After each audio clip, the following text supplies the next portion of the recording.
Good evening, everybody. My name is Felix Добрый Ackermann. вечер усім. Мяне завуць Фелікс Акерман. Я хацеў бы ўсіх павітаць і пачну з тэхнічнай інфармацыі.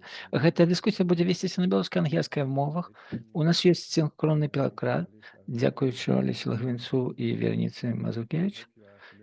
Я спадзяюся, што вы ведаеце, як функцыя перакладу працуе. Унізе у радку вы можете выбраць значок глобус. Калі вы не бачыце, то ёсць дадаткова можна націснуць дадатковыя функцыі і тады пабачыце. Наш вебінар записываецца і потым будзе выкладзена на нашым YouTube канале. Арганізатарам дыскусіі з'яўляецца форум гістарычных даследаванняў Беларусі. Форум дзейнічае ў рамках нямецкага таварыства ўсходнееўрапейскіх даследаванняў і фінансуецца нямецкай службай акадэмічных абменаў. Коротко хочу прадставіць вам форум. Гэта форум скірованы на гістарычнае даследаванне. Ёсць таксама пляцоўка для абмену меркаваннямі наконт гісторыі Беларусі ў яе транснацыянальным кантэксце. Нашы партнеры гэта гісторыкі з Беларусі, якія з прычыны палітычных рэпрэсіяў былі вымушаныя пакінуць сваю краіну і цяпер вымушаныя жыць у Нямецчыне, Польшы, Літве, іншых краінах. Мы таксама хочам працягваць кантактаваць з крытычна мыслячымі гісторыкамі, якія ўсё яшчэ застаюцца ў Беларусі. І вядома, сярод удзельнікаў нашага форума таксама гісторыкі з Нямецчыны і іншых краінаў Еўропы, чые даследаванні засяроджваюцца на гісторыі Беларусі. Форум, які сёння ёсць месцам прасторай для бяспечнага абмену меркаваннямі. Таксама ёсць у нас кароткатэрміновыя стыпендыі для малых даследчыкаў. І таксама мы праводзім канферэнцыі, публічныя онлайн-дыскусіі, як тая, што мы сёння і праводзім. Таксама хацеў бы нагадаць, што ёсць у нас кіроўная група, якая падтрымлівае наш форум: Тацяна Астроўская, Ірына Кашталян, Саймон Луіс, Віктор Шадурскі, Аніка Валька. Сёння мы будзем абмяркоўваць тэму 85 гадоў пакту Молатава-Ріббентропа, наступствы памяці Беларусі, Літве, Украіне. Я вельмі рады, што ў нас ёсць, што мы пашыраем Беларусю ў больш шырокі рэгіянальны кантэкст, і ў нас ёсць прадстаўнікі з Літвы і з Украіны. Я вельмі рады, што ў нас ёсць Люцыя Вервецкеня і таксама Дзеніс Шыталаў да нас далучаны, і таксама Александр Смалянчук. Я ім зараз перадам слова Крыстофу, і ён працуе у музеі Берлін-Карлсхоф, і ён куратар выставы расколу Еўропы, наступствы пакту Гітлера і Сталіна. Ён арганізаваў гэтую выставу, запрашаючы розных даследчыкаў з розных краінаў. І гэта выстава вельмі вядомая ў Нямецчыне. І зусім нядаўна ён толькі атрымаў кніжку, зборнік эсэ ад розных даследчыкаў на гэтую тэму. Таксама ён запрашае на сваю выставу студэнтаў, каб яны наведвалі. Я вельмі рады, што гэта выстава служыць вялікай справе інфармавання нямецкай публікі. Дзякуй вялікі, Фелікс, за уводзіны. Я удзячны ўсім, хто сёння да нас далучыўся на нашым вебінары. Для мяне гэта вялікае задавальненне, каб прадставіць нашых прадстаўнікоў, удзельнікаў дыскусіі. Я пачну з Люцыі Вервецкені. Яна даследчыца і дацэнт на факультэце міжнародных стасункаў Віленскага універсітэту, таксама даследчыца Інстытута гісторыі Літоўскай акадэміі навук. Яна таксама пісала шэраг даследаванняў, якая займаецца другой сусветнай вайны. Яна зараз вядзе даследаванне дыскурсу пра калабарацыю і таксама працуе ў шэрагу праектаў, якія прысвечаныя гістарычнай палітыцы в Еўропе. Люсія, дзякуй вялікі, што далучылася. Другі у нас гэта Александр Смаланчук, прафесор інстытуту славянскіх даследаванняў у Польскай акадэміі навук. Ён займаецца таксама узначале Беларускі інстытут палітычнай гісторыі, займаецца асноўным даследаваннем 20-го стагоддзя. І в прыватнасці ў 20-е і 30-е гады вывучае таксама калектыўную гістарычную памяць і таксама вуснай гісторыі. Ён апублікаваў шэраг кніжак пра гісторыю Беларусі, і я хацеў бы узгадаць таксама збор дакументаў, які называецца «Вызваленыя і прыгнечаныя. Польска-беларускае памежжа ў 39-41 годах» у дакументах беларускіх актываў. І гэта даследаванне прысвечана насельніцтву польска-беларускага памежжа. Александр, вельмі рады вас тут бачыць. І трэці наш выступоўца гэта Дзеніс Шаталаў. Ён абарадзіў доктарскую дысертацыю ў 2016 годзе з Адэскага універсітэту. Тэма таксама прысвечаная украінскаму казацтву. З 2015 года ён даследчык Украінскага інстытута даследаванняў Галакосту і таксама чалец даследчай групы «Вайна і міграцыя», пачынаючы з кастрычніка 24 года. Ён таксама з'яўляецца даследчыкам стыпендыятам фонда Гердера, знаходзячыся в Украіне. Асноўным ён займаецца зараз даследчымі пытаннямі, звязанымі з вайной, і таксама як вайна адлюстраваная ў калектыўнай памяці украінцаў, другая сусветная вайна. У дадатак да гэтага ён таксама вядзе даследаванне адносна казацкага міту в Украіне.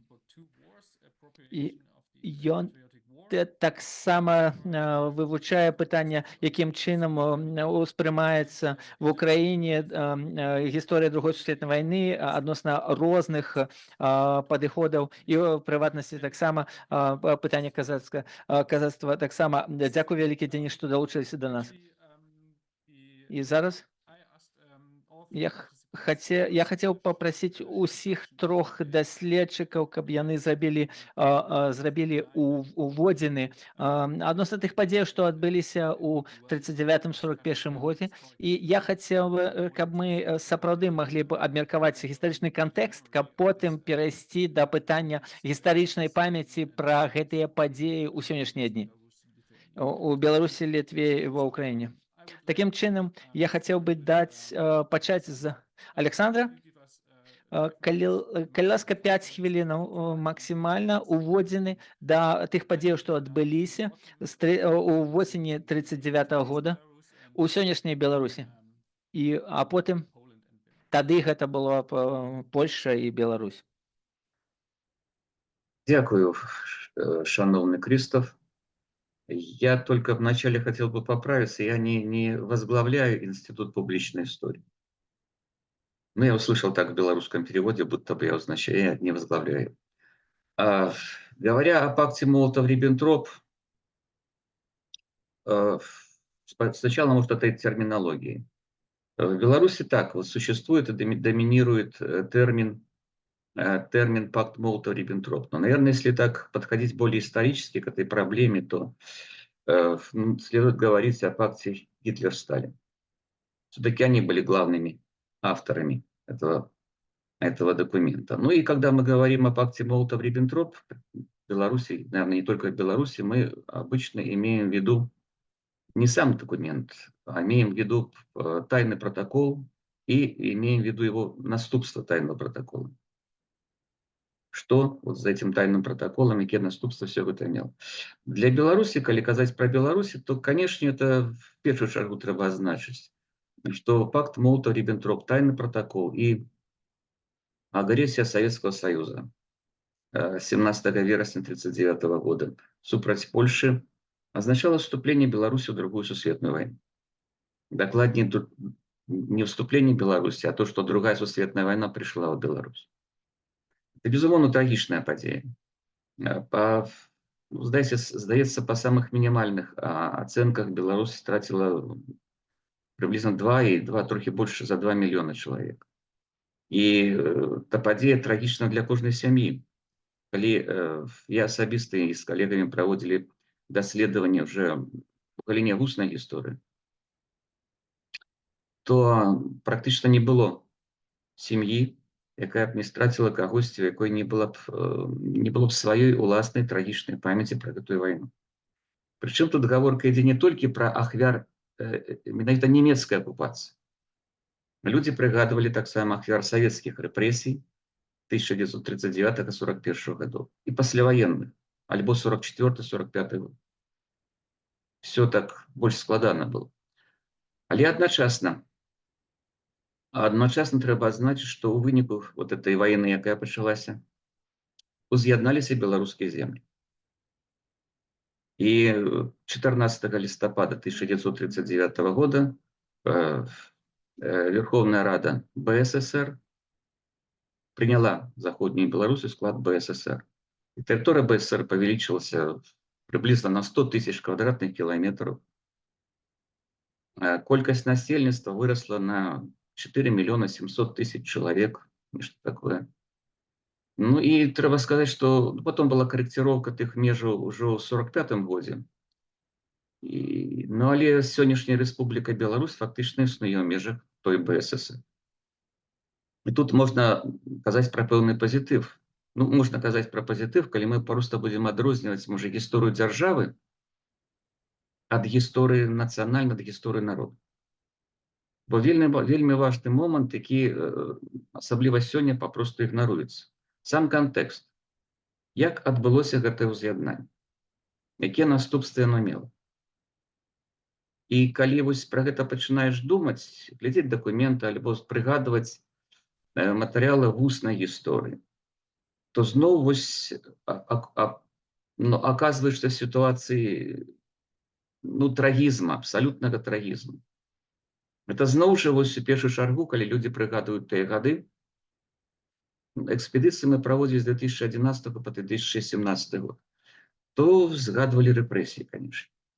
Рэпрэсіі, той страх, які запанаваў паўсюдна.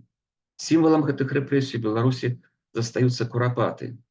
Той лясок под Мінскам, дзе адбываліся масавыя расстрэлы так званых ворагаў народа. Наступны момант – гэта саветызацыя грамадскага і культурнага жыцця. Саветызацыя, якая вельмі хутка людзі пачалі разумець, што гэта новая ўлада, якая прыйшла, трымаецца на двух галоўных кітах. Это прапаганда, а іншымі словамі просто хлусня. І гэта гвалт, насілле, прымус. І фактычна нічога іншага тут няма. Вот это неяк вельмі выразна выходзіць з успамінаў людзей, якія все гэта перажывалі. Ну і я казаў пра гэты трагізм, яшчэ адна рэч выходзіць з тых успамінаў, прысутнічае заўсёды ў успамінах, это абсалютнае перакананне людзей, якія перажылі той час, якія згадвалі гэтыя падзеі, што вайна не можа быць сродкам вырашэння ніякіх праблем. Ніколі не можа быць сродкам вырашэння палітычных нейкіх іншых праблем. Это вельмі выразна супярэчыла фактычна і всей этой савецкай трактоўцы вайны, бо савецкая трактоўка вайны, якая сёння працягваецца на расійскім, на беларускім тэлебачанні, вайна гэта такая прыгода для моцных мужчын, якая заканчваецца нашай перамогай. Вот дзе абсалютна іншае ўражанне пра ўсё гэта. І яшчэ адзін момант, згадваючы пра той 39-41 год, наступства пакта Молотова-Риббентроп, гэта пачатак актыўнай русіфікацыі на тэрыторыі сістэмы адукацыі, асветы ў Заходняй Беларусі. То есть тут, я так хочу сказаць, што гэта все вельмі неадназначна. З аднаго боку, безумоўна, трагічныя падзеі. І гэта ўз'яднанне беларускай зямлі А 21 год и Рижский трактат и подел Беларуси был страшным ударом по белорусскому национальному руху, по Беларуси наогул. И ни одна белорусская партия, ніводная беларуская партия не признала того Рижскага трактату і падзелу Беларусі. Але гэта аб'яднанне адбылося, на жаль, у рамках сталінскай імперыі, у рамках сталінскага лагеру, можна так сказать. Мои 5 хвілін моих закончились.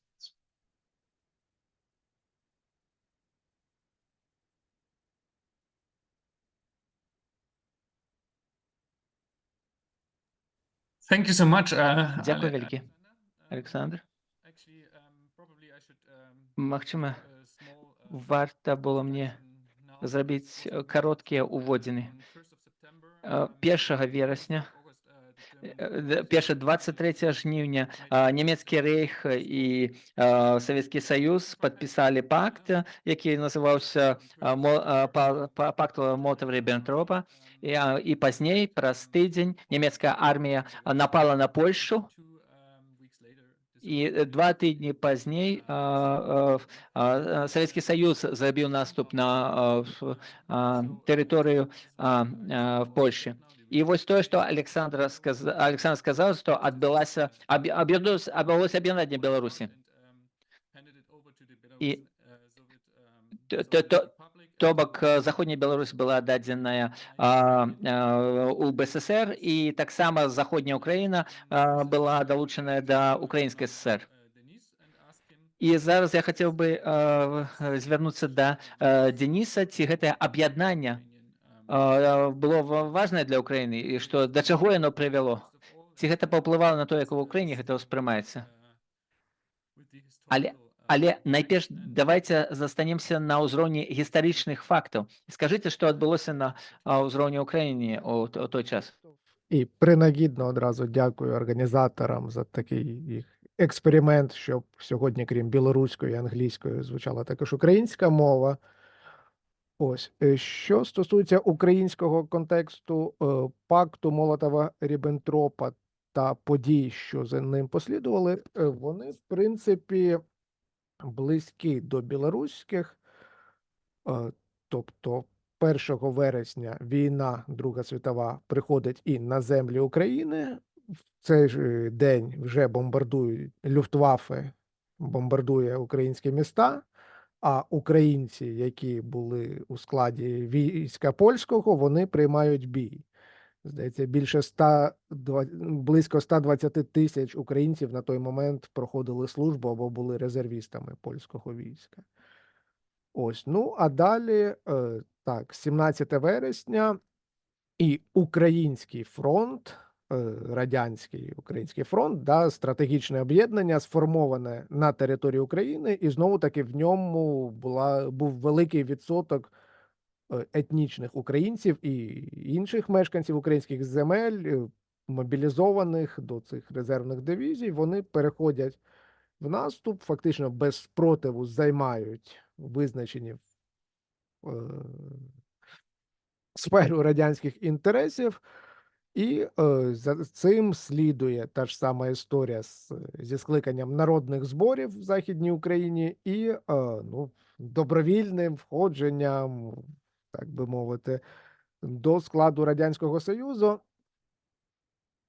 А далі та ж сама історія. Це брутальна радянізація, тобто і згортання якихось політичних свобод, згортання права володіння приватною власністю і політичні репресії. Одразу висилки різних контингентів населення до Сибіру, до Казахстану, в першу чергу, да, як поляків, так і вихідців з окупованих Німеччиною територій євреїв і українців, особливо які були якимись політичними активістами для Польщі. Але з іншого боку, цей пакт також це фактична реалізація мрії вірніше, не пакт, а оце об'єднання у складі однієї держави двох великих масивів етнічних українських земель. Це фактично реалізація мрії декількох поколінь українських активістів ще з 19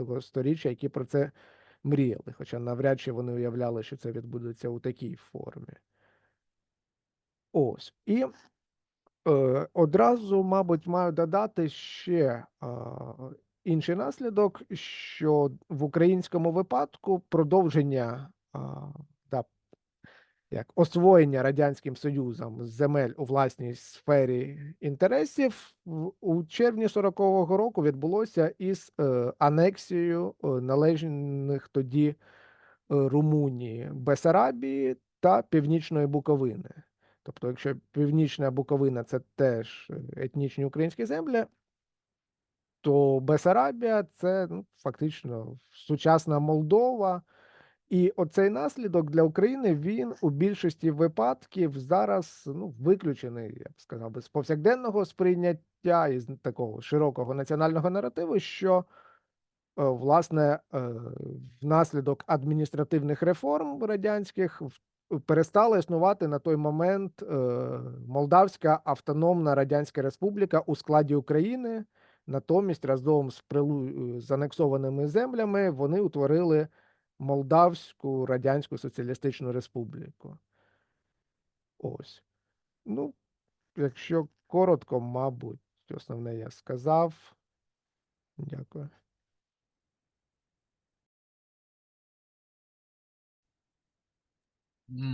Thank you, Dennis. I think Дякую, Деніс. Дякую за те, що ми можемо вже бачити певне подобенство поміж Білорусію і Україною. Питання такое, а що наконт Литви? Тому що, по-перше, як я вже казав, усходня Польща была оккупована Советским Союзом, и Союз так само отдал Вильню, позднее Литве, так что это позитив, можна так сказати, але з умовами, тому що отдав він разом з советскими солдатами. Но я не буду у эту тему моцно поглиблятися, передаю слово нашому спікеру, наколькі гэта уз'яднанне было важным і як увогуле на гэта глядзяць у Літве. Дякую, Крыстав, дзякуй за то, што вы мяне запрасілі на гэты семінар.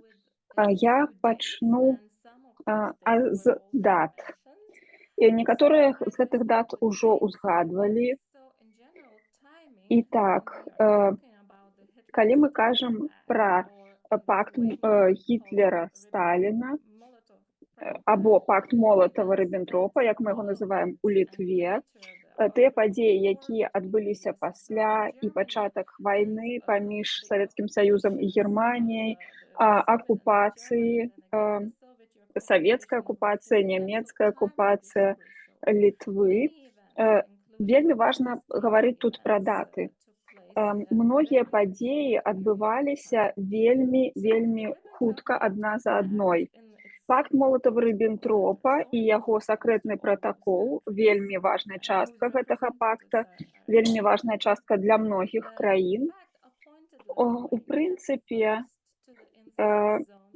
для Літвы гэта значыла, што, па-першае, Літва была аднесеная да зоны ўплыва Германіі, але была папраўка у верасні, і гэта папраўка ўжо паказвала, што Літва ўваходзіць у зону ўплыву Савецкага Саюза.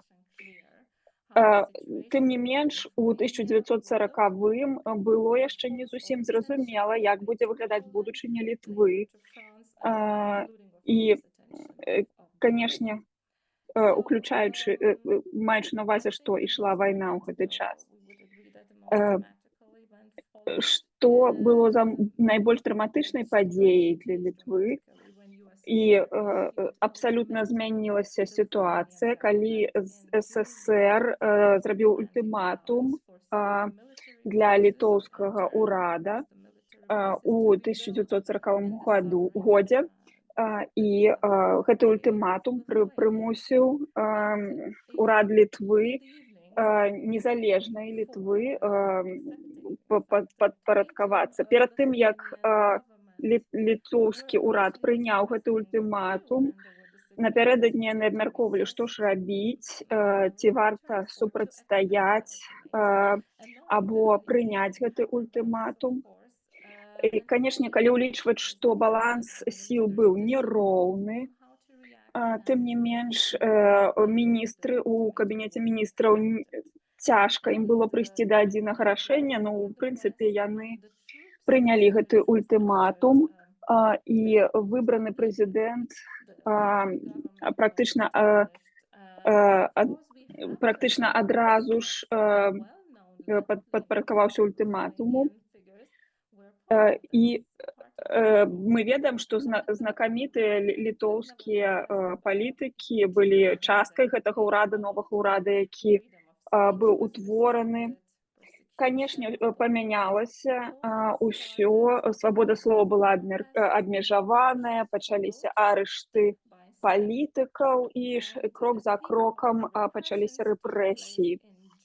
Пасля таго, як рэпрэсіі ўжо пачаліся, у чэрвені 1941 года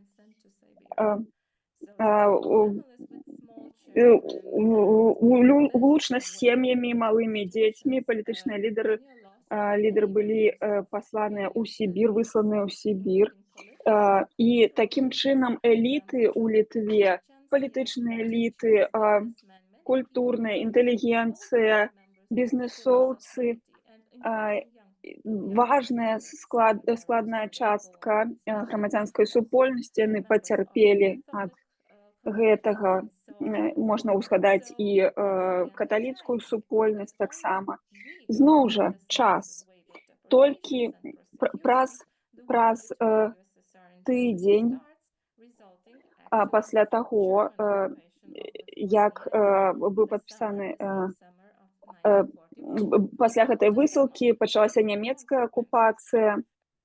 Так што для Літвы падзеі такія: згуба суверэнітэту на 50 гадоў, толькі ў 90-м годзе мы атрымалі яе назад, але за гэта мы атрымалі нашу сталіцу Вільнюс. Так што вось такі быў абмен.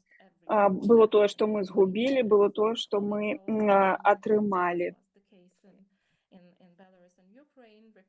І у Літве, як і ў Беларусі, і ва ўкраіне былі рэпрэсіі, і эліты былі рэпрэсаваныя, і будучыя эліты таксама, моладзь. Таксама у грамадстве ўзнік страх, злосць. І акупацыя аднымі, акупацыя другімі, якія хутка змянілі адна адну. Мы мусім прызнаць, што нашы грамадзяне таксама ўдзельнічалі ў падзеях, якія адбываліся падчас нямецкай акупацыі адносна габрэйскага насельніцтва падчас Халакосту. І таксама саветызацыю можна залічыць за вынік вось гэтага пратаколу. Я думаю, што гэта ўсё, што я хацела сказаць на пачатку. Дзякуй вялікі. Дзякуй, Люсія. Што мы зараз пабачылі, гэта тое, што пакт, як Люсія сказала, што сакрэтныя пратаколы вельмі істотна паўплывалі на грамадствы кожнай з дзяржаваў Украіны, Беларусі і Літвы. Кожны з нашых трох выступоўцаў гэта падкрэсліў. Гэта закранула практычна кожную сям'ю, практычна кожную асобу, кожнага чалавека ў гэтых краінах. Чаму гэта мела такое ўздзеянне, і гэта відавочна ўзгадваецца ў грамадствах.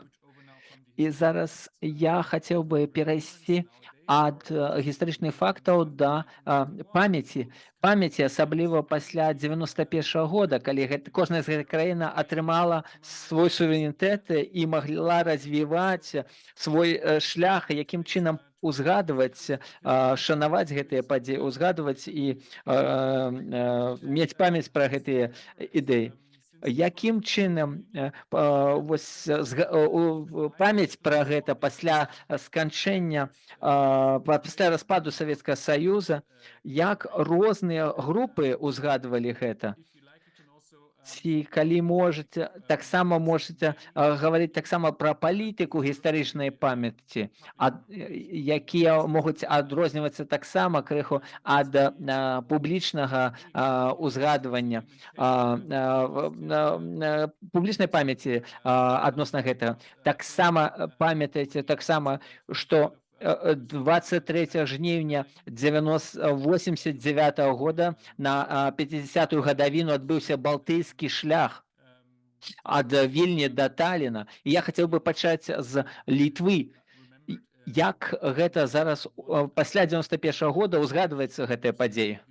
Пра якіх гульцоў можна казаць на гэты конт? Дзякуй вялікі, Крыстоф, за згадванне Балтыйскага шляху. Трэба сказаць, што памяць пра пераслед, пра рэпрэсіі, пра дэпартацыю, памяць пра ахвяры і пра чальцоў сем'яў ахвяраў вельмі важныя былі ў той момант, калі адваёўвалася свабода, калі падчас руху Саюзіса, нават да таго, як мы аднавілі незалежнасць у 90-м годзе, ужо праводзіліся дзеянні па гістарычнай памяці, па ўшанаванні, адкрываліся факты пра рэпрэсіі, праводзіліся таксама падзеі, каб узгадвацца. Пасля 90 года відавочна развіўся цэлы дыскурс адносна згадвання. Адносна, што пытанне таксама трэба важна, што паўставалі таксама таварыствы дэпартаваных людзей, ахвяраў палітычных рэпрэсій і гэтак далей, і яны мелі магчымасць выказвацца. І што я таксама заўважала, што узгадванне, пачынаючы пра 91 года, там былі вельмі шмат наратываў пра ахвяры, пра ахвярнасць, пра тое, што літоўцы былі ахвярамі рэпрэсіяў, дэпартацыі, але пазней, пачынаючы з 2010 года, вельмі шмат таксама акцэнту у афіцыйным дыскурсе шмат пра супраціў, пра актыўнае задзейнічанне людзей у рух супрацівы. Гэта таксама было звязана з успамінамі пра вайну, і гэта навязвалася таксама да змагання за свабоду. Можна сказаць, што гэта змянілася. Змаганне за свабоду прыйшло, наратыў змагання за свабоду замяніў наратыў пра ахвярнасць. І гэта тут можна сказаць, што у нас ёсць актывісты, даследчыкі, гісторыі, якія прасоўваюць гісторыю пра партызанскі рух літоўскі, незалежніцкі. Мы таксама ёсць важныя палітычныя партыі, якія будуюць сваю саматоеснасць на гэтай памяці адносна савецкіх часоў і таксама развіваючы гэтую ідэю змагання за свабоду. І таксама тыя людзі, хто падтрымліваюць гэтую палітычную партыю, якая выступала супраць тады савецкага панавання, то бок гэта рэзануе з гэтымі людзьмі.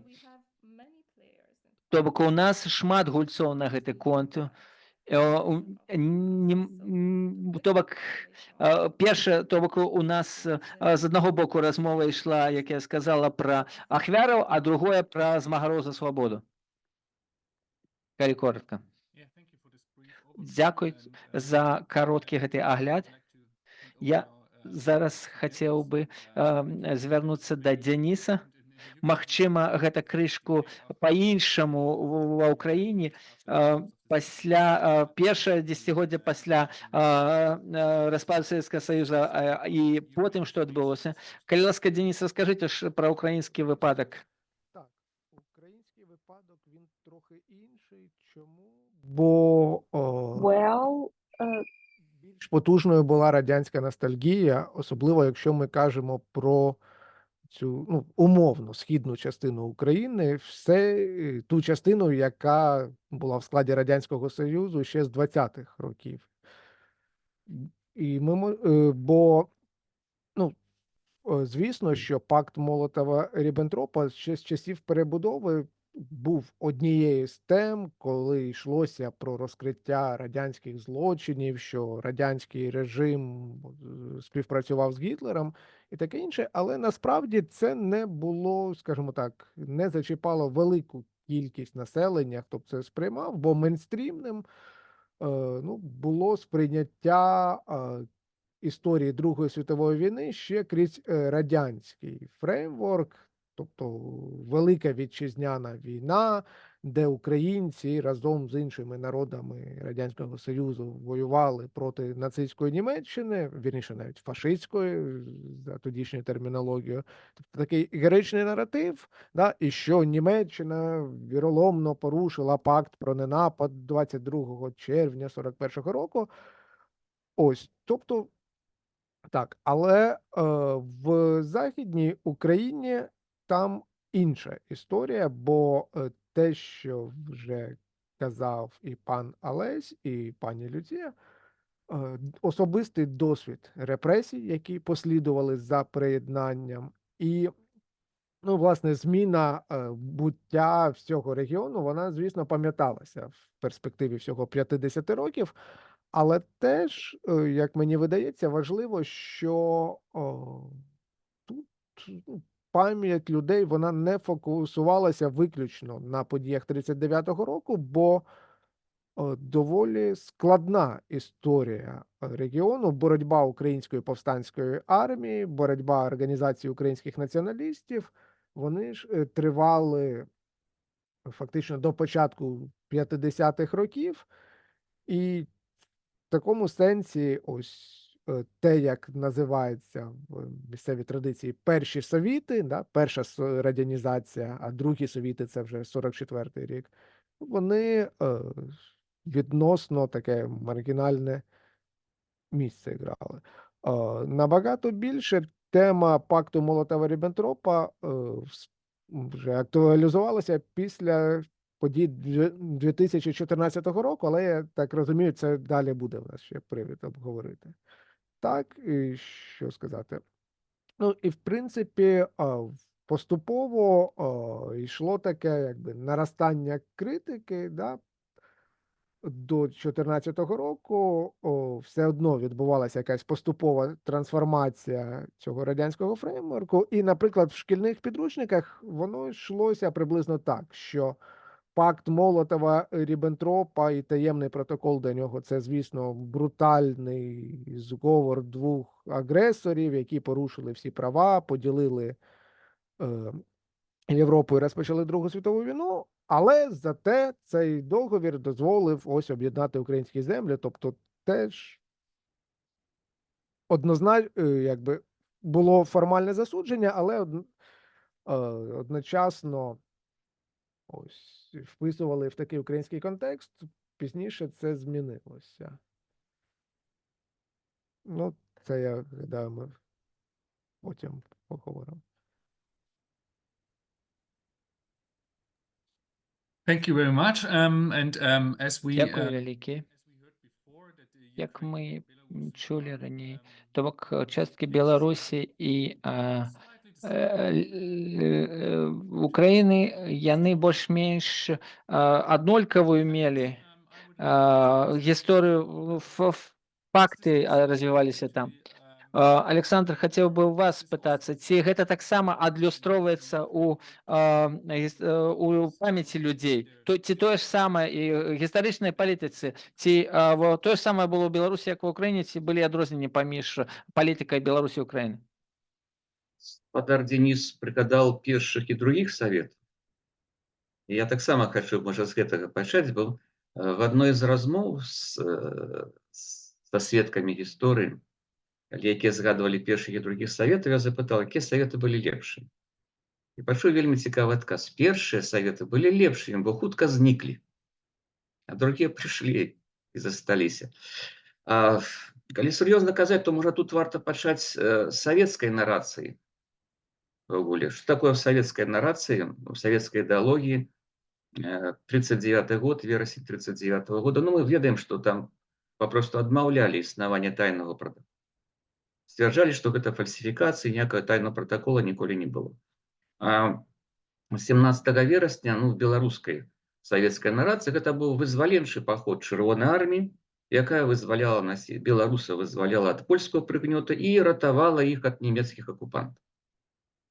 Дарэчы, гэта версія не так давно ўсплыла зноў жа ў расійскіх, здаецца, сучасных медзя, ну і беларускіх она прысутнічае, што вызвалялі ад нямецкіх акупантаў, хоць, в прынцыпе, это была дамова з тымі самымі нямецкімі саюзнікамі Сталіна наконт усяго гэтага. І пэўныя перамены, пераасэнсаванне гэтай нарацыі распачаліся ў Беларусі яшчэ да 91-го года. Канец 80-х гадоў.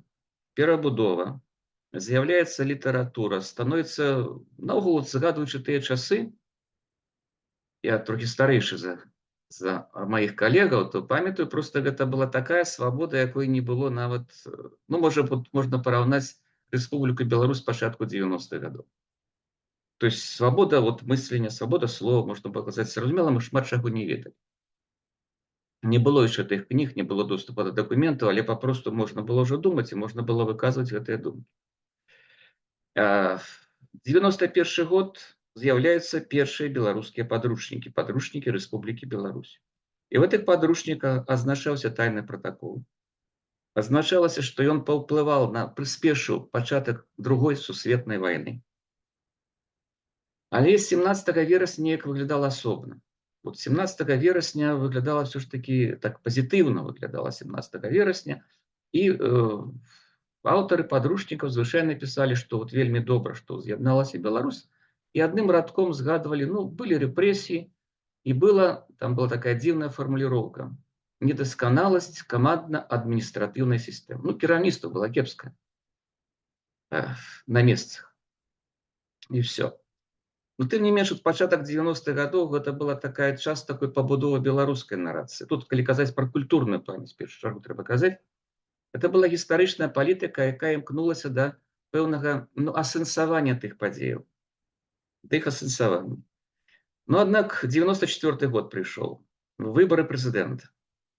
Перамога Александра Лукашэнкі абярнулася вяртаннем, актыўным вяртаннем савецкай нарацыі. Те падручнікі папросту знішчалі, старыя падручнікі, і вярталі савецкія падручнікі савецкай версіі. Правда, вось, скажем так, гісторыкі здолелі доўгі час адстойваць пэўную больш-менш аб'ектыўную версію. І той жа тайны протокол заўсёды фігураваў. Правда, у нейкі момант знікла адмоўная ацэнка протокола, і, напрыклад, з сучасных падручнікаў Беларусі сцвярджаецца, што тайны протокол вельмі добрая справа. Бо ён на 2 гады адтэрмінаваў агрэсію Германіі супраць СССР, нібыта даў час на падрыхтоўку, хоць мы ведаем, чым быў 1941 год для чырвонай арміі. Якая там была падрыхтоўка, як яны падрыхтаваліся. Это одна рэч, а другая рэч яшчэ больш цікава в сучасных падручніках.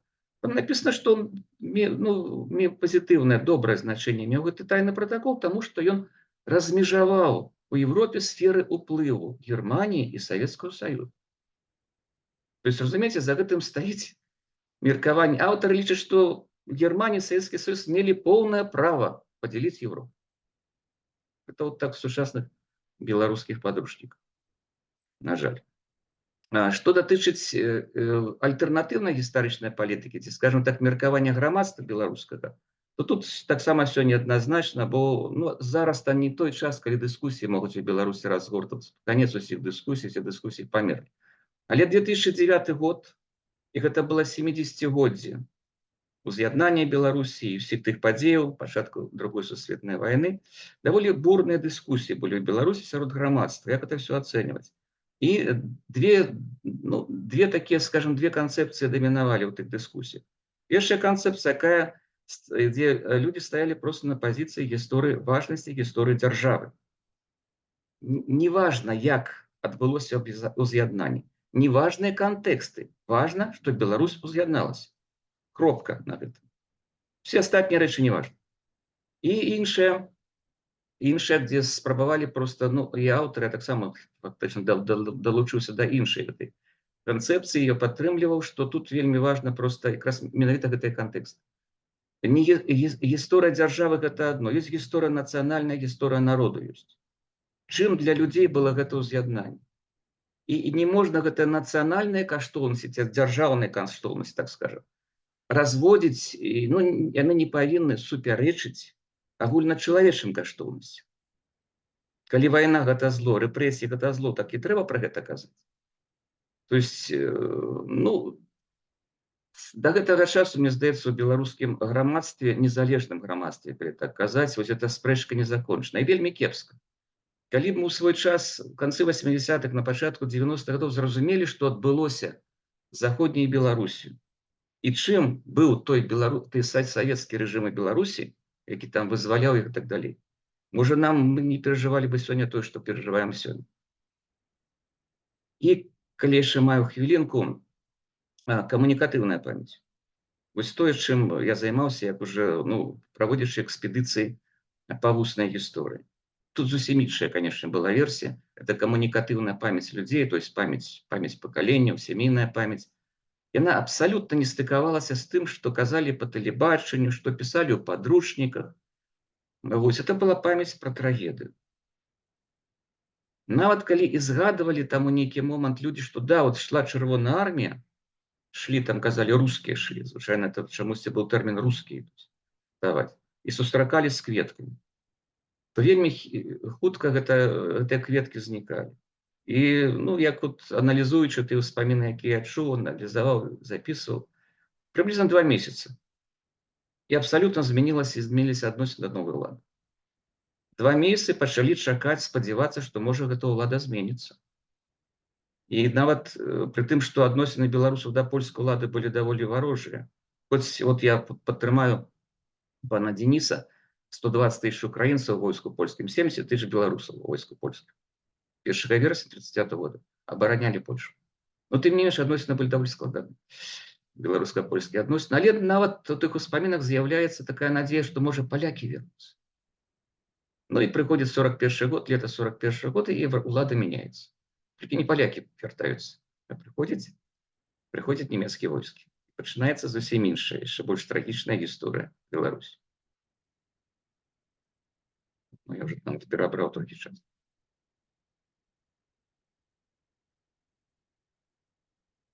Yeah, thank you, Alexander. And I think Дякую, Александр. Я спадзяюся, што мы ўжо бачым крышку адрозненне паміж 3 рознымі выпадкамі. І чаму я зараз хацеў бы пайсці да пэўных такіх гарачых пунктаў, дыскусійных пунктаў, якія звязаны з наступствамі на ўнутраную і знешнюю палітыку сёння краінаў. Калі мы кажам, што памяць пра гэта, мы кажам пра замежную палітыку. І гэта вельмі такое ўразлівае пытанне. Ці наступствы пакту Молотава-Ріббентропа і адзначэння гэтага у гістарычнай памяці, ці гэта ўплывае на замежную палітыку. Я хацеў бы пагаварыць пра 2, так бы мовіць, слоноў у пакоі, якіх тут зараз з намі няма, вялікіх суседзяў, то бок Расія і Польша. Ці гэта памяць пра тыя падзеі ўплывае на замежную палітыку адносна Польшы, адносна Расіі? Ці можете вы таксама крышку акрэсліць польскі падыход да гэтага? Я хацеў бы пачаць з Александра. Вы толькі што гаварылі, вы скончылі, але я зноў даю вам слова, і потым мы пойдзем перадалюсь і да Дениса. Ну, пакт Молотава-Ріббентропа, яго наступства, безумоўна, 17 верасня 1939 года или сам 1939 год такая вельмі важная зараз тэма для беларускай палітыкі.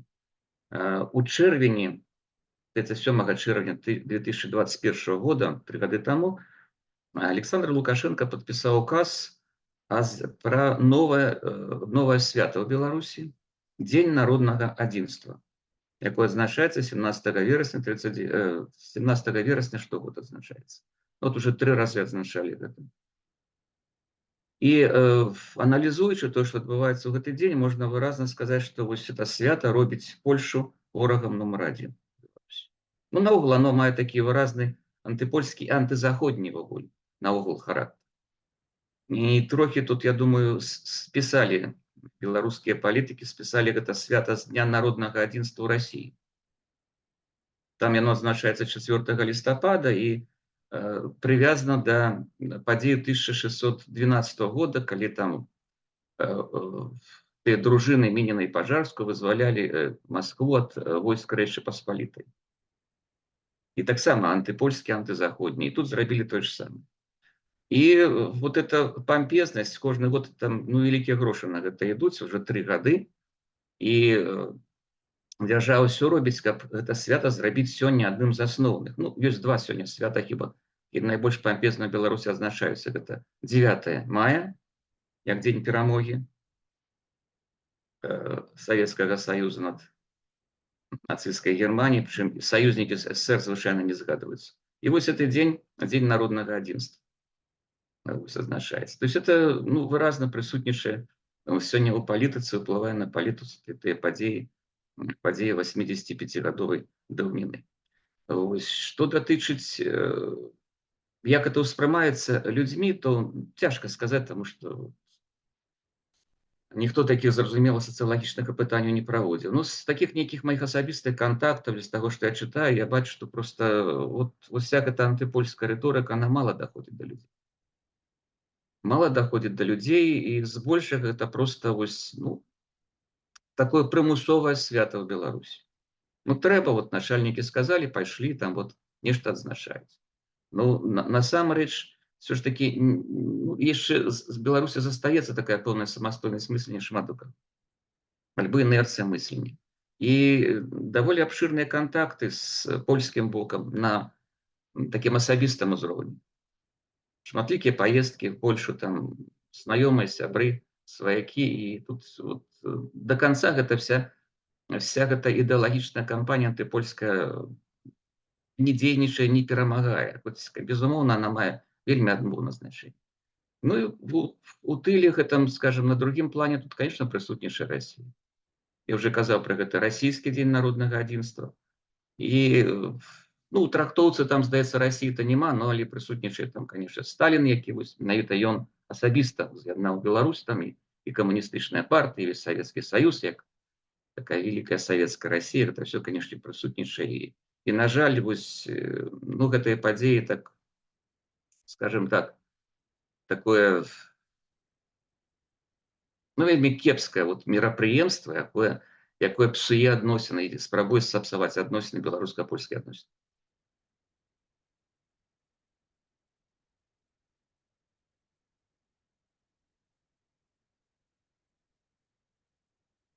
Okay, thank you, Alexander. Дякую, Александр.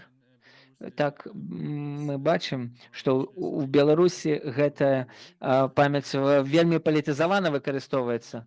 Люсія, хацеў бы вас спытацца, ці тое ж самае зараз у Літве?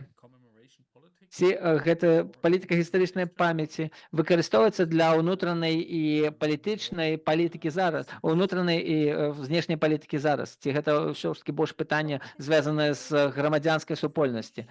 Гэта вельмі складанае пытанне.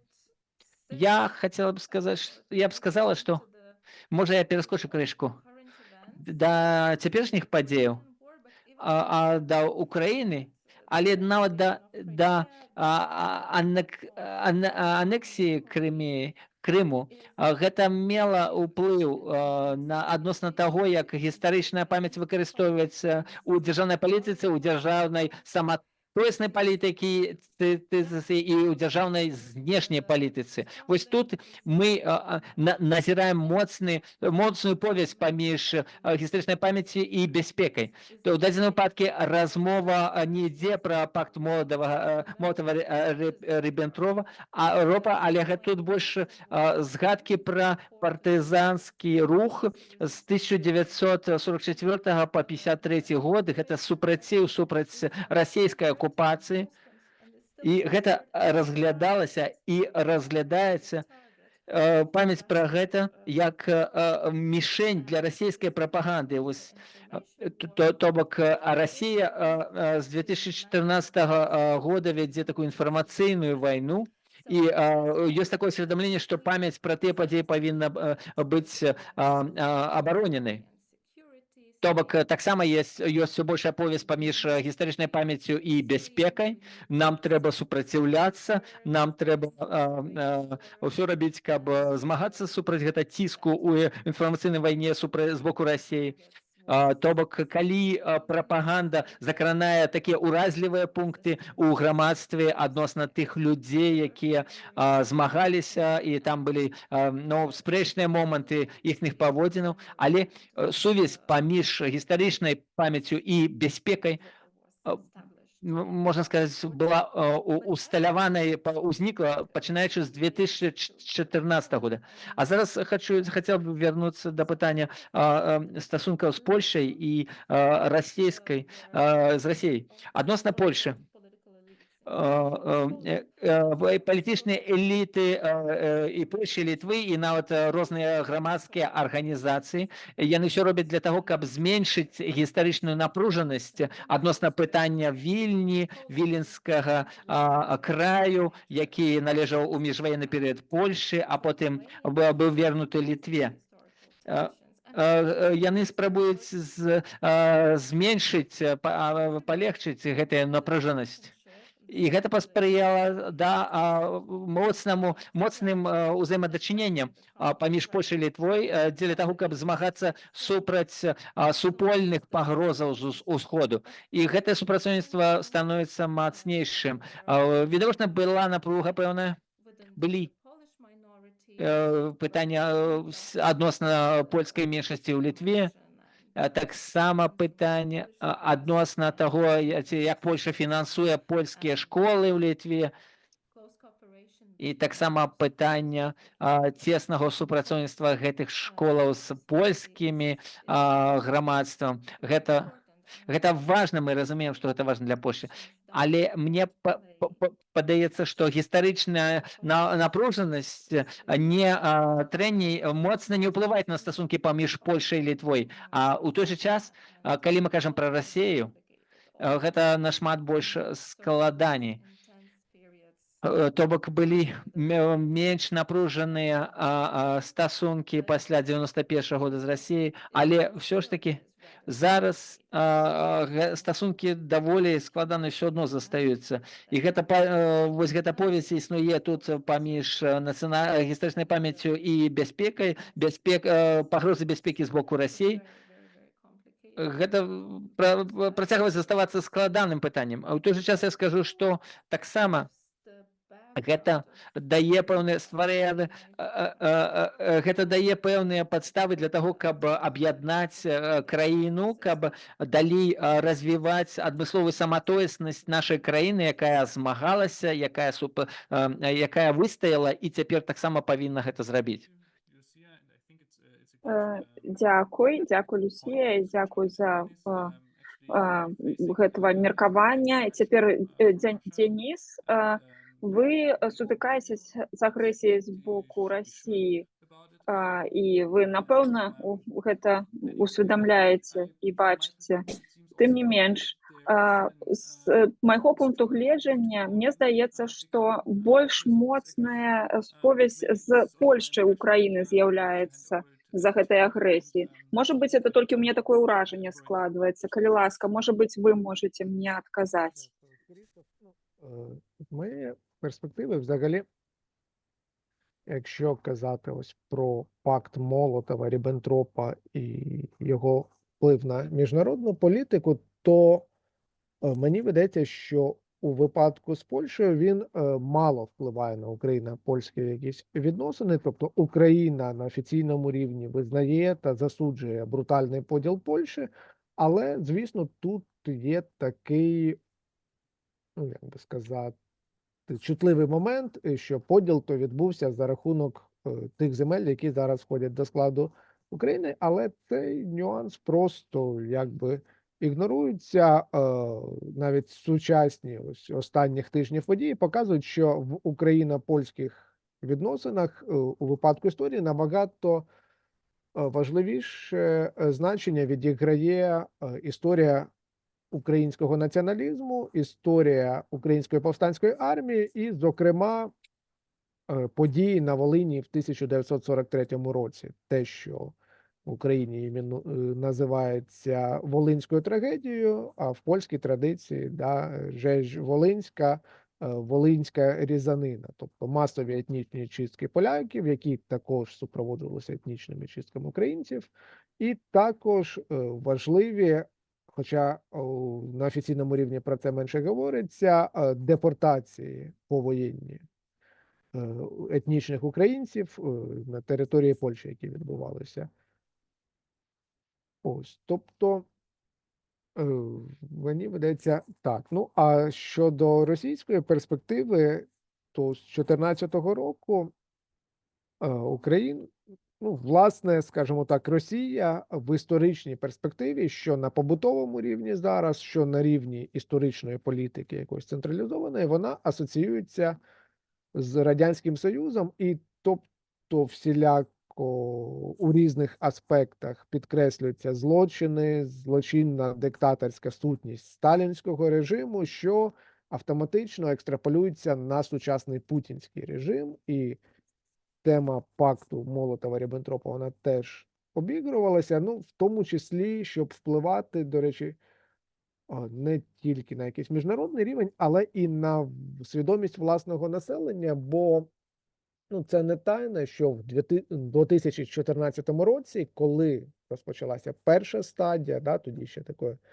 неявної гібридної війни в Україні, особливо на Сході, на Півдні, було багато людей з радянською ностальгією і людей, які мали такі симпатії до Росії. Хоча це не означає автоматично, що вони були якимись зрадниками.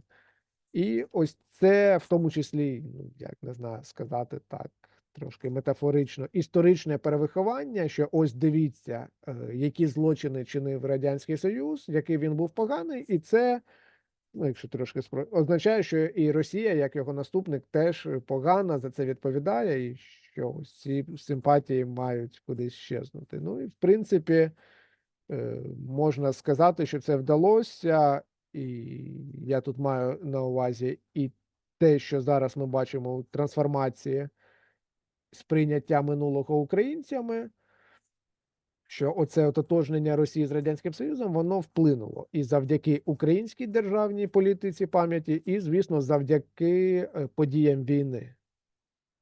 Що люди, звісно, дивляться на сучасну Росію і тепер самі вже асоціюють її із минулим.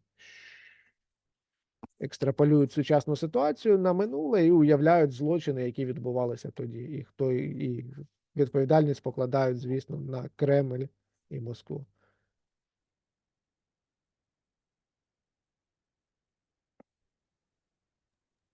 Thank you, Denis, for Дякую, this Денис, за ваші вельми цікаві зауваги.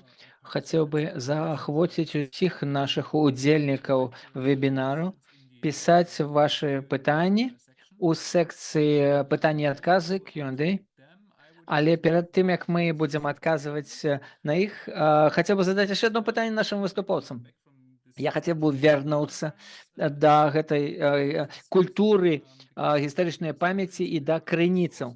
Мы, як гісторыкі, мы працуем з крыніцамі. Нам трэба, мы сутыкаемся з прапагандай у наших крыніцах, і нам трэба разумець, што праўда, што неправда ў гэтых крыніцах. І у якой ступені гэта нам дапамагаюць, гэта спрыяе розным даследчым праектам. У беларускай праекце вуснай гісторыі, Александр, вы займаліся, вы стваралі, вы удзельнічалі ў праекце беларускай вуснай гісторыі, можа распавядзець крышку больш у дэталях, што гэта было?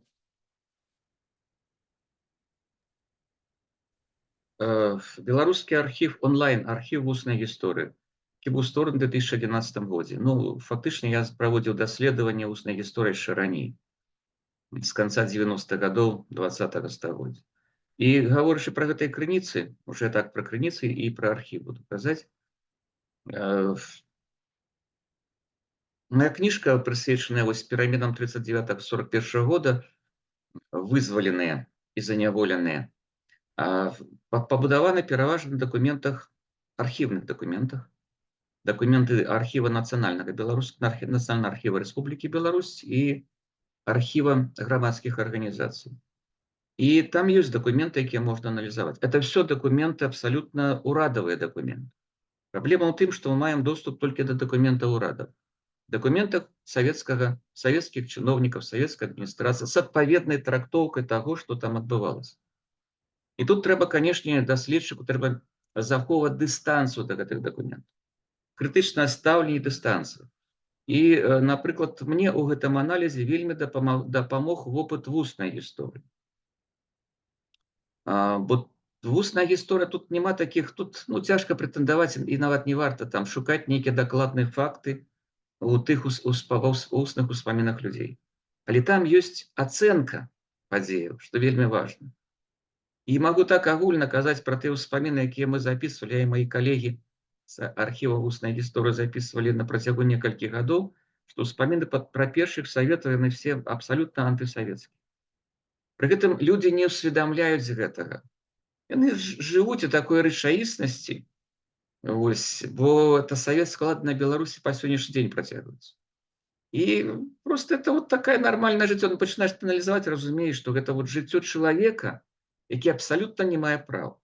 Чалавека, які жыў у таталітарнай той дзяржаве, якая абсалютна пазбавіла яго ўсіх свабод, якія толькі маглі існаваць. Потым дзяржава перастала быць таталітарнай, она стала больш там аўтарытарнай, там больш свабоднай, неяк уже, калі казаць пра другую палову, канец 20-го стагоддзя. Але то, што мне гавораць пра гэту ўладу, это просто моцная крытыка гэтага. І гэта дапамагло ў нейкі момант, просто, разумееце, больш крытычна ставіцца да дакументах архіўных. Бо архіўныя зборнікі пра 39-41 год выходзілі і ў БССР таксама. І гэта звычайна былі такія вот цудоўныя справаздачы чыноўнікаў, як шмат зроблена для народу. Якія школы беларускія зараз паўсюль там.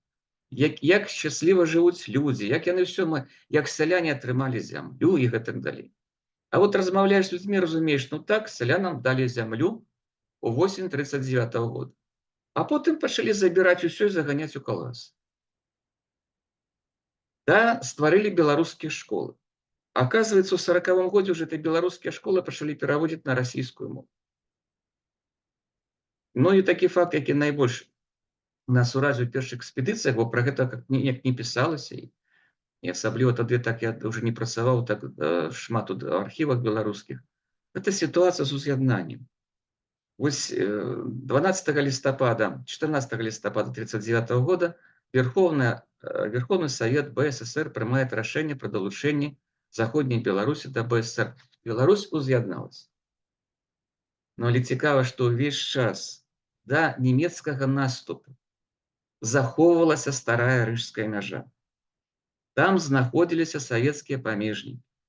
І каб, напрыклад, паехаць з Гродна у Мінск альбо з Брэста ў Мінск, трэба было спецыяльныя прапуска афармляць. Это было вельмі дзіўнае ўз'яднанне, якога не было. І гэта можа гучыць так трохі парадаксальна і правакацыйна, але рэальна Беларусь уз'яднала нямецкая акупацыя. Вот прыйшлі немцы, і мяжа тая знікла, мяжы ўжо не было. А да гэтага часу чаму гэта мяжа захоўвалася? А трэба было правесці рэпрэсіі.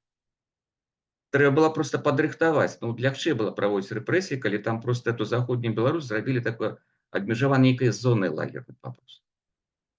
І шмат такіх, ведаеце, з аднаго боку яшчэ раз скажу, што вусная гісторыя, она не прэтэндуе, не павінна прэтэндаваць на нейкую дакладнасць, факталагічную дакладнасць. Успаміны людзей, для якіх гэтай падзеі былі там 30-40 гадоў. І мы разумеем, што это только то, што чалавек бачыў. А мала таго, што ён бачыў. Это ж яшчэ потым пэўнае наслаенне, культурная памяць уздзейнічае калектыўная памяць. Але то, што не змяняецца, гэта адносіны людзей да падзеяў.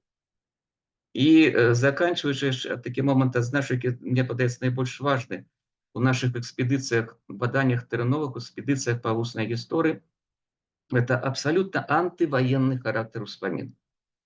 Во всіх успоминах гучала одна думка. Война не может быть сродком вырашения проблем. Ніколи. Войны просто нельзя допустить войны. Это доминовало над усім.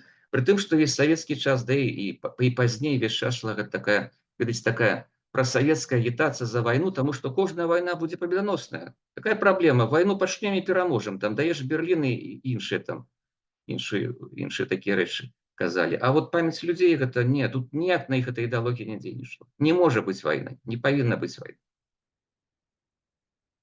І от спалучэнне, апошняе скажу, спалучэнне таких архіўных дакументаў і дакументаў уснай гісторыі, оно вельмі карыснае. Яно так спрыяе больш крытычнаму аналізу як крыніц вуснай гісторыі, так і крыніц, так і дакументаў архіўных.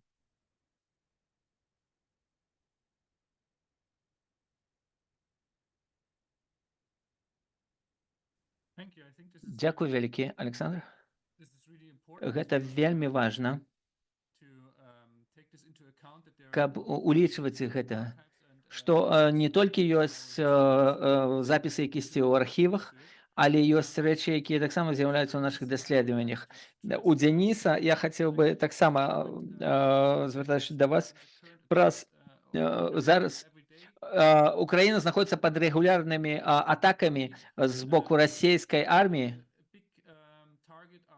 і вашы и для вас таксама такими, можно сказать, что мишенями для расейцаў застаюцца архівы і музеі таксама. Якія файлы могуць быць, якія дасье ёсць ва ўкраінскіх архівах?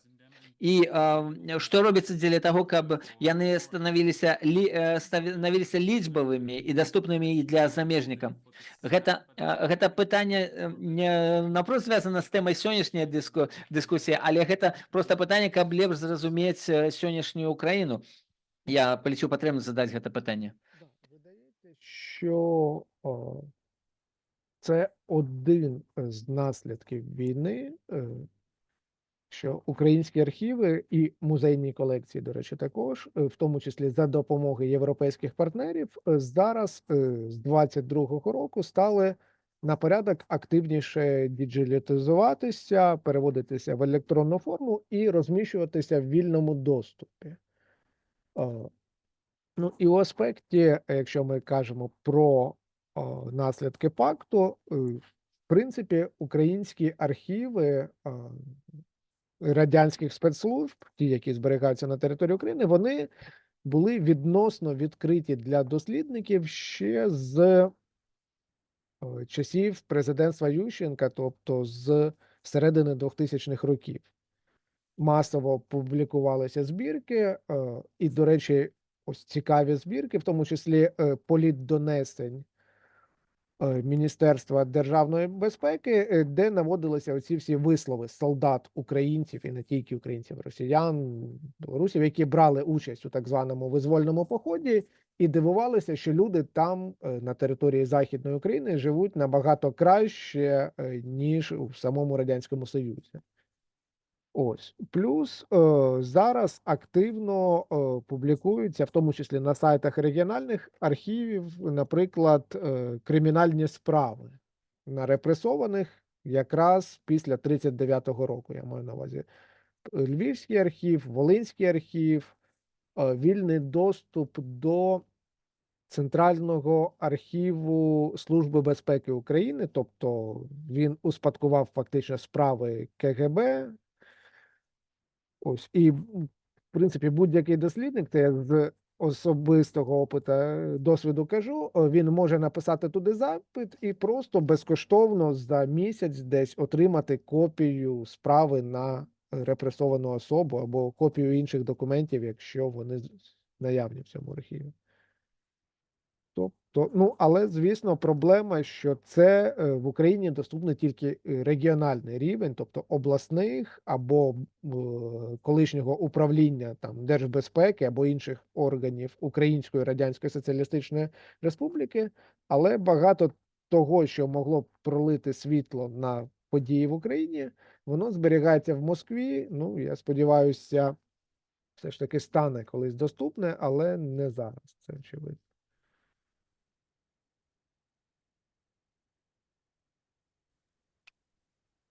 Thank you. This is what we Дякую. hope. Ми так само на гэта спадзяемся.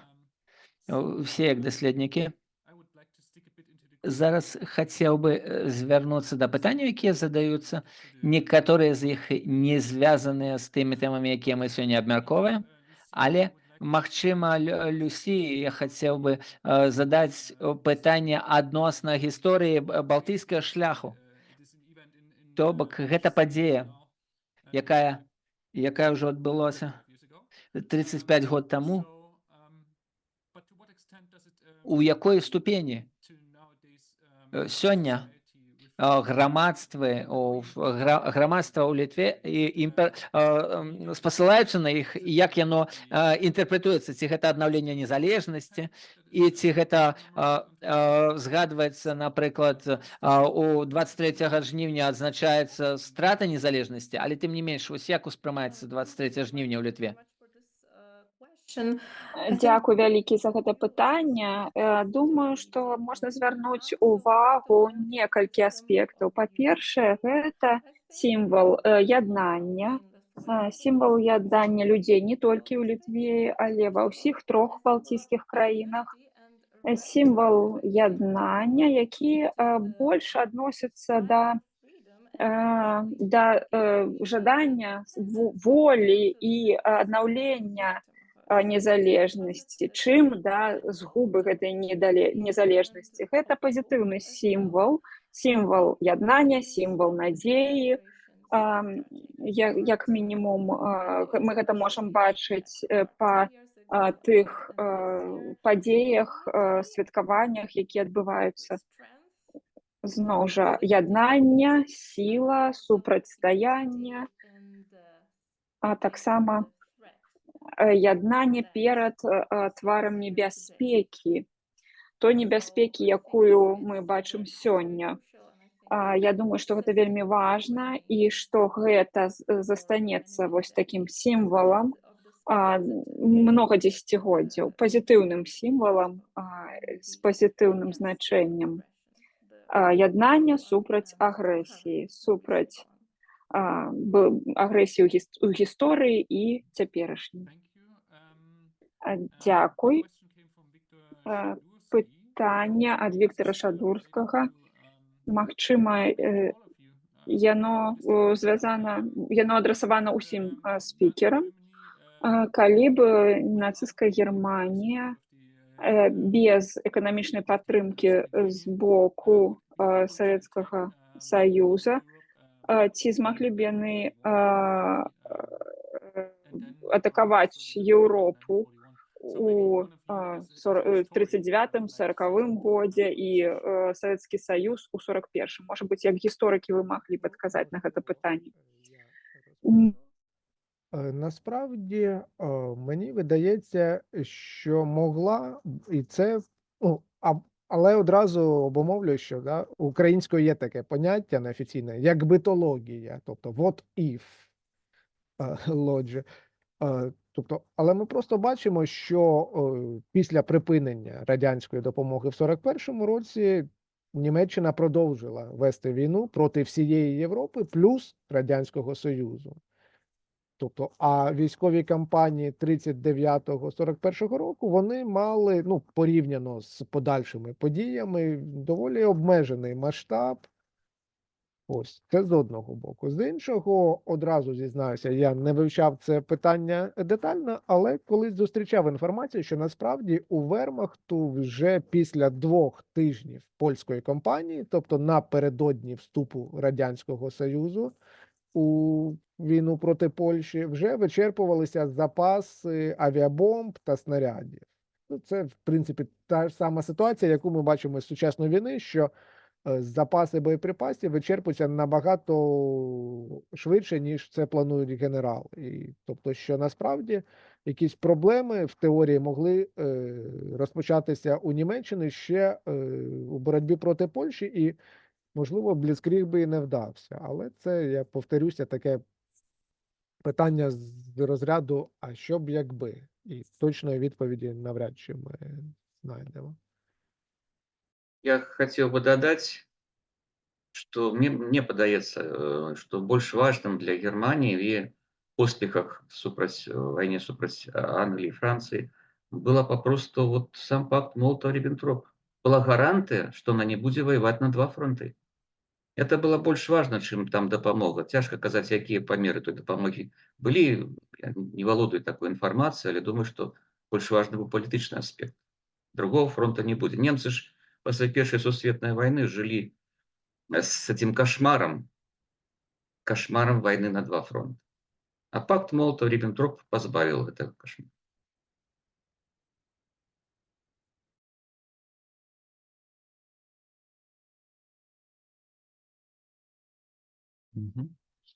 Yeah, thank you for this. Дякую. Maybe Дякую.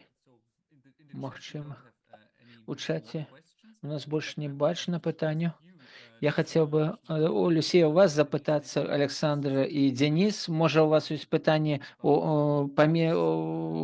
до ваших колегів? Ukraine and Belarus. Односно того, односно, відповідно, України, Білорусі чи Литви. Будь ласка, можете задавати питання. Ці можна я задам? Мне здається, Денис, ви казали, коли я не помиляюся, що ви згадували гэты пакаленчы аспект, што з вашых даследаванняў вынікае,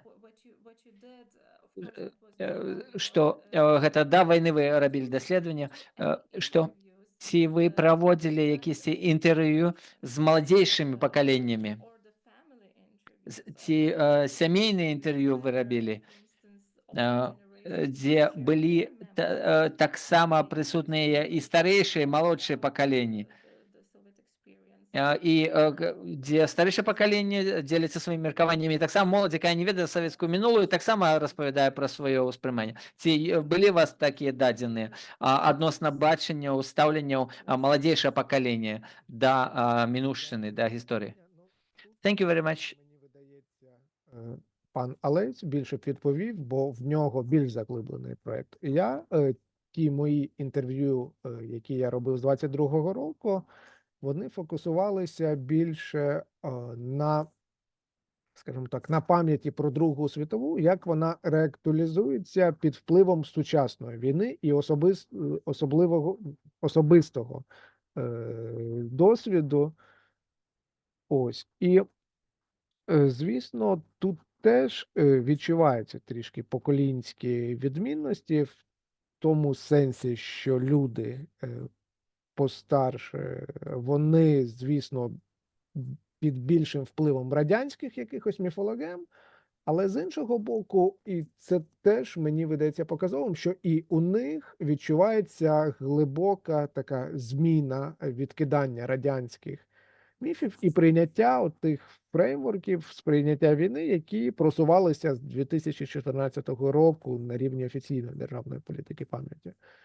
І просто така коротенька ремарка. Ось двоє, це мені видалося дуже показовим, бо в Україні часто посилається на результати якихось соцопитувань з приводу того ось ставлення до Другої світової війни. І один з маркерів, як люди називають Другу світову війну, або ще досі Велика Вітчизняна. І ось мені було показово, що люди, до речі, не те, щоб дуже старшої генерації, плюс-мінус 50 років, вони весь час під час розмови казали «Велика Вітчизняна війна». Але при цьому абсолютно сам фрейм розмови, що в них сприйняття не радянське. Вони засуджують Радянський Союз, вони засуджують це, а коли їх питаєш, а чому тоді така термінологія, що для вас означає Велика Вітчизняна, вони кажуть, ну нічого, нас просто в школі так навчили, і все запам'яталося так. Могу я додать еще? Дополнить? Да, я завершив, пане Олесь. В белорусской ситуации, вот до питания пани Люции, просто мы неодноразово наблюдали раскол, разрыв этой памяти. Мы записываем там, ну, у старейшего члена семьи, у бабулі записываем успаміны, приходят внуки, глядят на яе и со здзіўленнем чуюць это аповед упершыню и пытаются: «А чаму ты нам ніколі не рассказывала?» Вот старейшее поколение, якое все гэта перажыло, это беларускі такі казус пэўны, беларускі казус. Не делится гэтымі ўспамінамі. А чаму не делится? Таму што гэта ўспаміны могуць толькі непрыемнасці нарабіць дзеткам. Не будем нічога ім, таму што они где-то скажуць, а потым будзе і непрыемнасць. Лепш просто маўчы, ведай і маўчы. И вот это вот наш приход, это, дарэчы, вот можна казаць так, што экспедыцыі па вуснай гісторыі былі яшчэ такім вельмі важным момантам, просто таким социальным. Это люди раптом адчувалі свою важнасць. Их память оказывалась важной. Там мы приходили из университета, нешта яшчэ казалі, там записывали их, и они адчувалі свою уласную важнасць и значнасць того, что они перажылі. Для іх это был такі вельмі важны, ну, момент жыццёвы, так сказал, бо там мелі ўжо 80-90 гадоў, и тут приходят, их оценили. То, что они памятаюць, это важно. А на жаль, вот этот такі фактор разрыва беларускай памяти, это вот просто он відавочны, это страшная ситуация.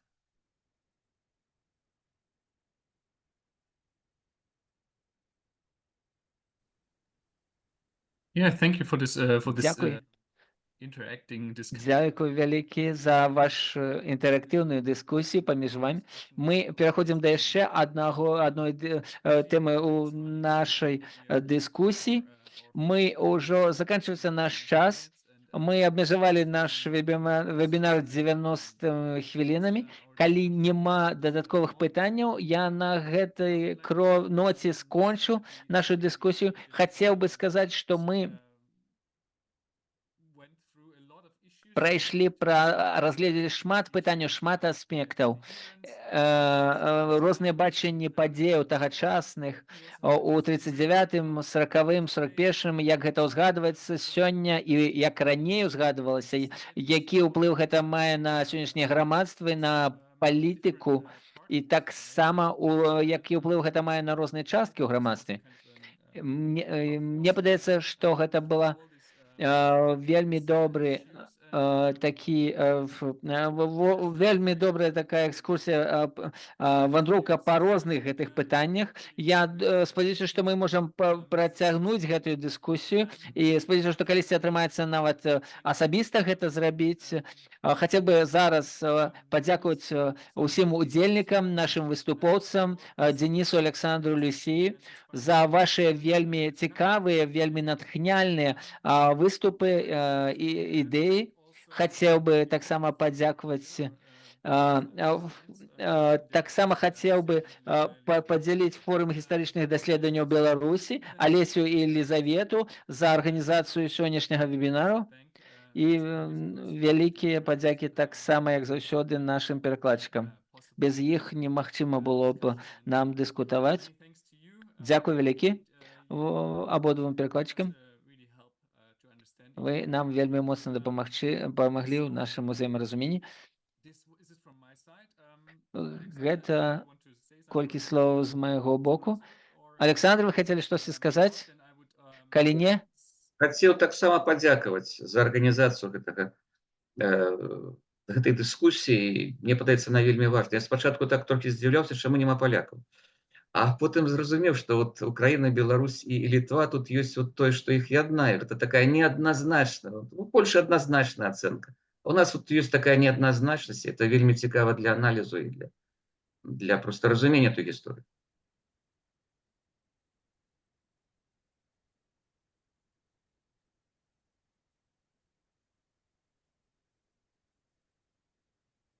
Yes, this is a good word for the end, but nevertheless, I would like to say Гэта вельмі добрае заключэнне. І я хацеў бы дадаць яшчэ одно слово. Я хацеў бы пажадаць усім нам лепшую будучыню, каб Украіна выйграла сваю вайну, каб Беларусь вызвалілась ад дыктатуры, і таксама лепшую будучыню ў Літве. І каб вы таксама, каб гісторыя вам дапамагала ў вашым далейшым лепшым развіцці. Я завершаю нашу сённяшнюю вечаровую дыскусію. Дзякуй вялікі яшчэ раз за ўдзел. І спадзяюся, што у нас у бліжэйшы час будуць таксама новыя магчымасці, каб працягваць нашу дискусію. Дякую вялікі. За участь і за Все добре. обговорення, Побачення. організаторам, що за сам концепт, бо мені видається, це дійсно важливі розмови.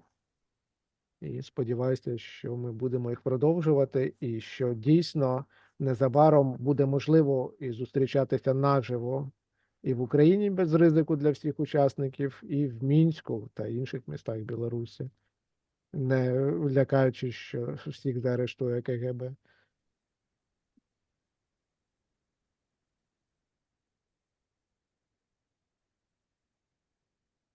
Also from my side, thank you very much for organization З of this. майго боку, ще подяка за організацію дискусії і подяка так само усім удзельнікам. Спадзяюся, што мы будзем далей сустракацца ў рамках розных канферэнцыяў альбо ў онлайн-фармаце. Дзякуй вялікі.